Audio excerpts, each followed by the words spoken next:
Hello again. I've decided to continue these logs.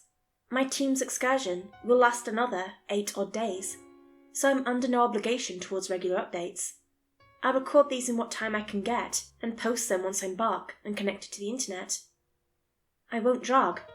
Here's a follow-on from last time. I wasn't on Monte Rosa. I wasn't in the Alps. I wasn't even on a mountain at all. Standing near the bottom of a sort of half-cone slope, the horizon-wide expanse of dark water was the first hint I was somewhere else entirely. I could feel the ocean was a ways down, but only after shuffling down to the edge did I catch a glimpse of the precipice. A rugged ice face plummeting some 400 feet. Vertigo struck instantly, knocking me onto my arse, hands splayed like a starfish. Something sticking up near the edge caught my eye. It resembled the curved rails of a pool ladder, if said ladder was poorly made and rickety, with coarse grey rope tied to each side. Greying fibres sequestered by an equally ashen backdrop. A tiny ray of hope beamed somewhere deep inside me. Maybe someone was here. I crawled through the powder and gripped the steel bars. My gloves did nothing against the inexorable chill of wind-beaten metal. Still, desperate curiosity willed my head and shoulders to lean over the precipice. Fixed into the mottled ice, a vertical tower of crude materials swayed in the ever-present winds. It reminded me of a shantytown with its hastily flattened planks and battered metal sheeting. For the life of me, I couldn't fathom what reason any sane person would have to build such a thing. Then again, I've yet to find anything in this place I could fathom. "Hello?" I called out. The first words out of my mouth since waking up were hoarse and weak, tumbling pathetically down the mismatched scaffolding. There was an immediate response from somewhere below. I couldn't see anyone, but there were multiple voices, bleeding together into a garbled slur. Relief warped into regret as I remained hunched, frozen, as if I was some frost-caked gargoyle on a forgotten castle. Though my voice barely cut through the winds, I regretted opening my mouth. I didn't quite know why. The frantic shuddering of the platforms as someone clambered up to meet me instilled a deep, imminent foreboding. I somehow hadn't realized before, but the ropes tied around the bars I clasped onto were actually those of a rope ladder. They whipped into the cliffside, heralding the arrival of the figure who'd just pushed their way out from under a rotten blue tarp. A dishevelled and wide-eyed man pulled his way up the wooden rungs, patchy bundles of matted hair swinging across his face. When he saw me, he paused, wired eyes suddenly morphing into something rabid, before continuing up the ladder with fervour. As if dislocated, his jaw dropped wide open and flopped around on its hinges. I didn't know what the expression meant, but suffice to say, I was horrified. Those eyes, they portrayed hunger. I flopped onto my back and fumbled with the zipper of my bag, tearing out an ice pick and steeling myself.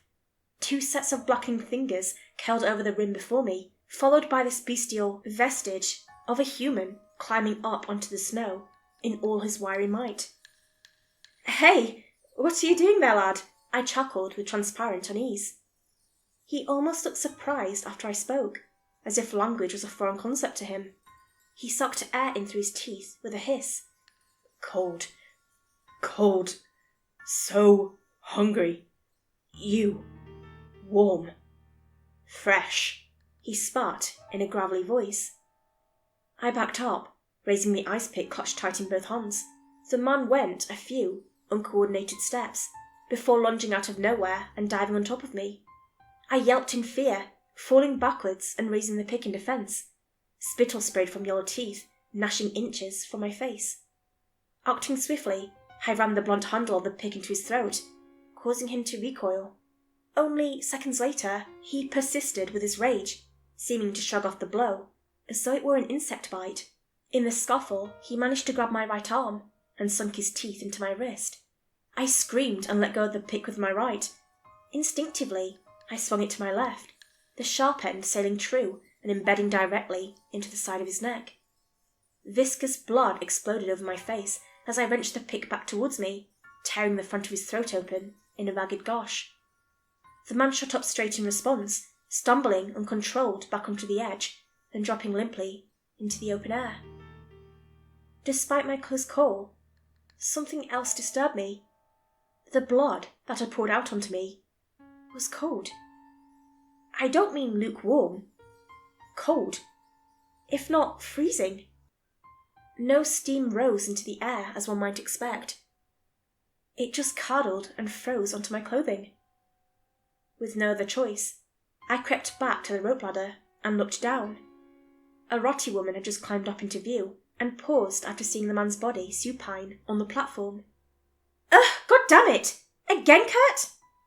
What she said took me aback, but the bubbling laugh from Kurt was the kicker. Throat practically non-existent. He was alive. And laughing. "Hey, sorry about him. You can come down. It's safe." I almost joined Kurt in his hysteria. It was such an absurd proposition. Safe? You're dangling off the edge of a fucking cliff. Let me rephrase. Safer. Trust me, you don't want to spend another minute up there. What? Nah, fuck this. I'm out of here. Are you? Are you really? Take a look around. Where in the name of God do you think you are right now? No idea, but even if my chances are 1 in a million of getting home, I'd rather die out there than stay here. Me too, traveller. Me too. With that, the conversation was over, and the woman tended to Kurt. I refused to witness any more of this madness, and stormed off back up the slope I'd come down from.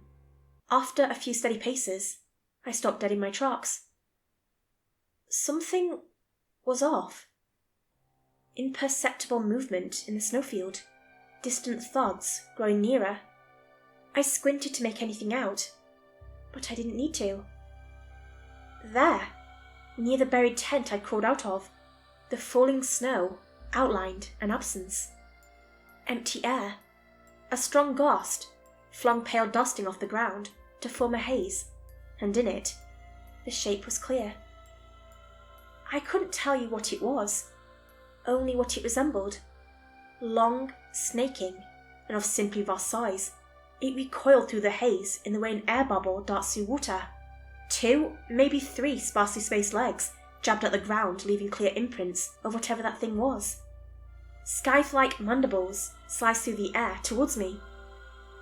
It wasn't a hallucination. I could hear its sharp limbs clocking, feel its heavy steps through the ground, so I reneged on my words and scampered back down to the ladder. Vertigo be damned. I couldn't stand up against whatever that thing was. The girl was still tending to the man whose throat I'd torn out, and shot a glance over to me. "Told you," she said with a smirk. "Huh? What the hell was that? I couldn't see it. Well, I could, but it's fine. They won't come down here." I sank to the floor, if it could even be called that, and a sudden wave of despair overtook me. I hadn't the first clue where I was. Something deep in the recesses of my mind doubted I was even on Earth anymore. "I'm Eleanor, by the way." Shaking, I looked over to her with a grimace, then promptly winced from the pain of freezing wind whistling through my teeth. "Tony, how are you so nonchalant right now? How long have you been here in this hell?" "How long? Oh, you poor baby. Time doesn't have a say anymore. Not for me.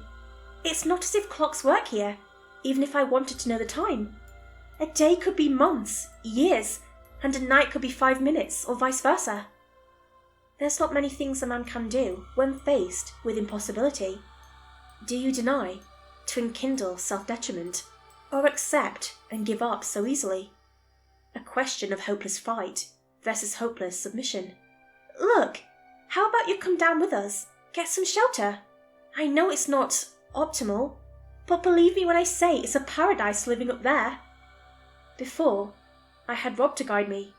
Whether he's still in the world I knew, or he's here somewhere, I don't know. I should hope he made it out, but the coward in me also hopes to see him in this cursed place, to let him take the lead. And the same coward in me chose to stay with Eleanor, Kurt, and the rest. The rope ladder ran down through every level, A group of us sat on a 9-foot square base of cobbled ply and sheet metal, enclosed by flapping rolls of sun-bleached canvas and tarp. A room to some sliver of a margin. At the time, there were 6 of us. A paler, sharp-faced man with a vaguely Slavic-tinged accent introduced himself as Alexei and spoke on behalf of Kurt. "You see, friend, the hunger, it breaks down the strongest and the weakest man all the same. To eat anything substantial is rare, let alone something warm."